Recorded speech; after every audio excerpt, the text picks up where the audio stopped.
to basically the nationwide struggle over what the federal government is doing with regards to immigration. Yesterday, Contra Costa Sheriff David Livingston called a press conference with members of the Board of Supervisors of his county, announcing that they are ending a 9-year-old contract under which the county has effectively been renting out beds in its jail to immigration and customs enforcement.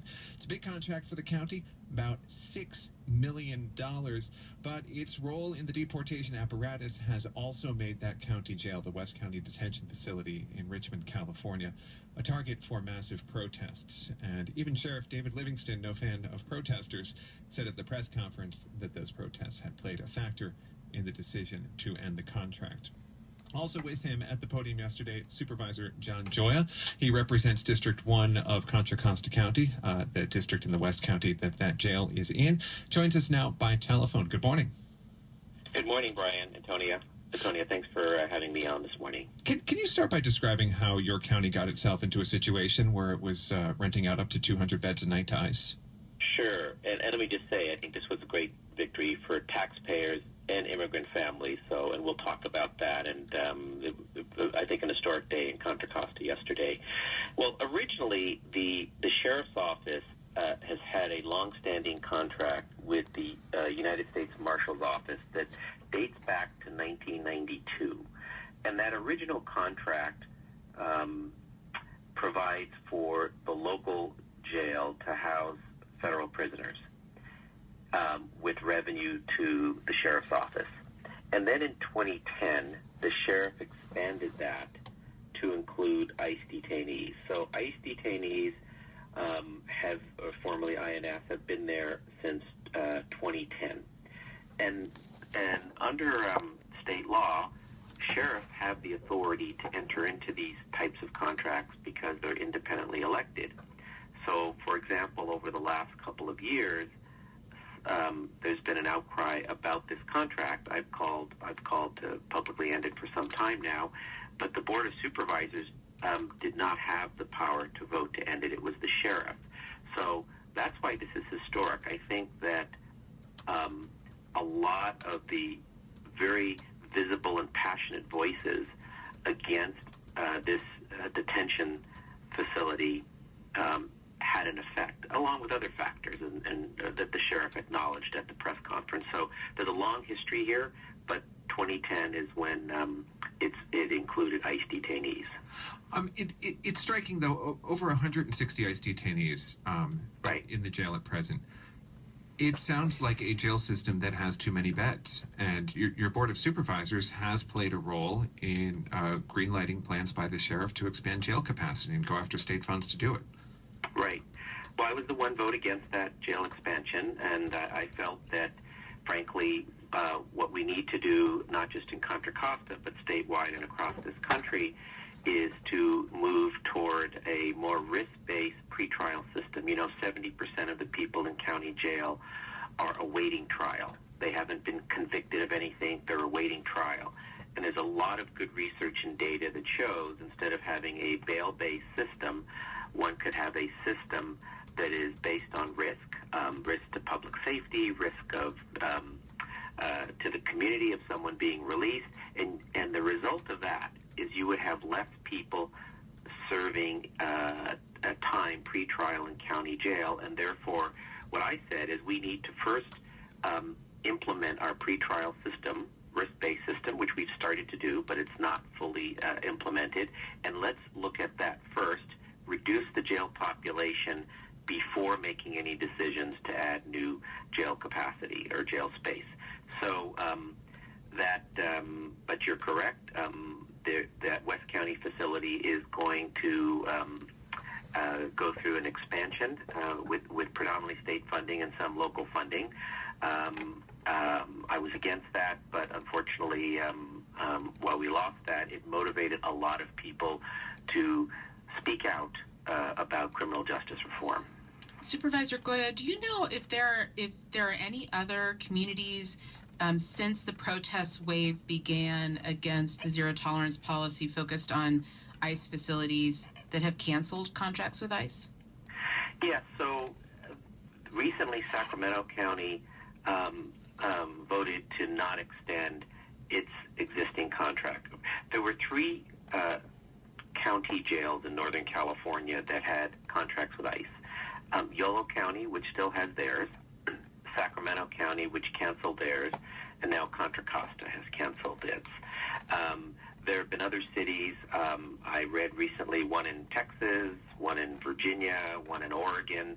So there's been a handful that have recently canceled, and frankly, I think it has been the increasing wave of protest over this administration's immigration policies and the desire by local communities to not be associated with those policies. So while this ICE contract has existed in Contra Costa for about 8 years, it's only been over the last 2 years or so that there has been heightened visibility, and it's because of Trump's very negative policies on immigration. You're pulling all those facilities out of their cooperation with ICE raises a practical problem for some of the detainees who are being held there. It can be an incredible hardship for their family members and supporters to travel to visit them. We've been following the case of one person who was in West County detention for more than 6 months, pending an ultimately successful appeal of his deportation. His family had to drive up from San Jose. That was like an hour and a half each way for them. Now, as I understand it, the closest facility is going to be in Marysville, another 110 miles to the north. So like, what happens to the people who are in ICE custody? So you raised a very important point, and I've talked to a number of immigration lawyers and immigration rights organizations about this issue. So what I've learned is, first of all, the individuals who were detained at the county facility in Richmond came from all over. Some may have been local. Many came from other parts of the state or from other states. And unfortunately, local government has no control over how ICE transfers individuals around these facilities. The good news is that at least the local facility opened its doors. The sheriff opened the doors to lawyers to come in and represent those who were detained. So one of the things I said at yesterday's press conference is we need to focus on a just closure, and we need to increase the access of attorneys into the facility now that this contract is going to wind down, and help get the cases currently pending before immigration court in San Francisco resolved as quickly as possible before any of these individuals are transferred to other facilities. Second, ICE has the prosecutorial discretion to release individuals on a bond, and they've done this in other situations across the country. So I said, ICE release individuals on bond if they're not a great risk, and most of those individuals are not great risks.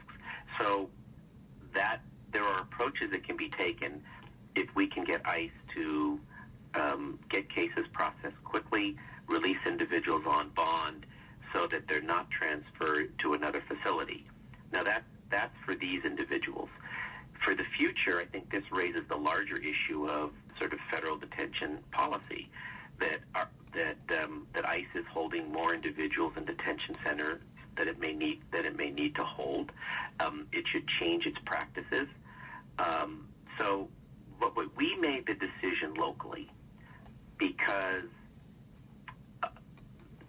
immigrant families were feeling greater fear and threats because of the relationship between local law enforcement and ICE. For example, we had immigrant families, even documented immigrant families, cancel mental health appointments for their children because of the atmosphere of fear. So I think having this contract in Contra Costa, the only county in the Bay Area to have such a contract, created a feeling of distrust between immigrant communities and law enforcement and local government, and so for me, ending the contract is about rebuilding trust, so we don't have fear in our hardworking immigrant families in Contra Costa. But there's larger national issues that we need to address on federal detention policies, like what you mentioned. I should mention that we did invite Sheriff David Livingston on to participate in the segment, and he was not able to join us. But I did want to point out in your final point, the concerns weren't just that the county was working with ICE. There were substantial allegations of abuse of immigrants whose detention was being managed not by ICE, but by Contra Costa Sheriff's deputies. The nonprofit that helped bring that abuse to light, Civic, had its access to the facility cut off by Sheriff David Livingston's office. Are there reforms that have to go beyond just cutting ties to immigration and customs enforcement?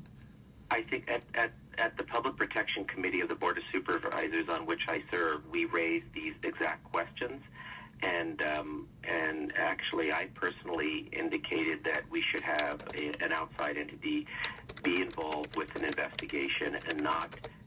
And for it not to be an internal investigation, it needs to be what's viewed as impartial and transparent, because those allegations, if true, are very concerning, and we would want those to clearly stop immediately. So a number of us have raised issues and concerns about that.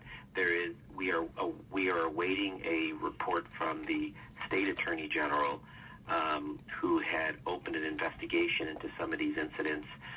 So I'm looking forward to those to those reports, because to me that is more meaningful than an internal investigation. All right. Supervisor John Gioia, I really appreciate your time. Great. Thank you. Thanks for having me. John Gioia represents District 1 of Contra Costa County. That is Western Contra Costa County, where the West County Detention Facility is.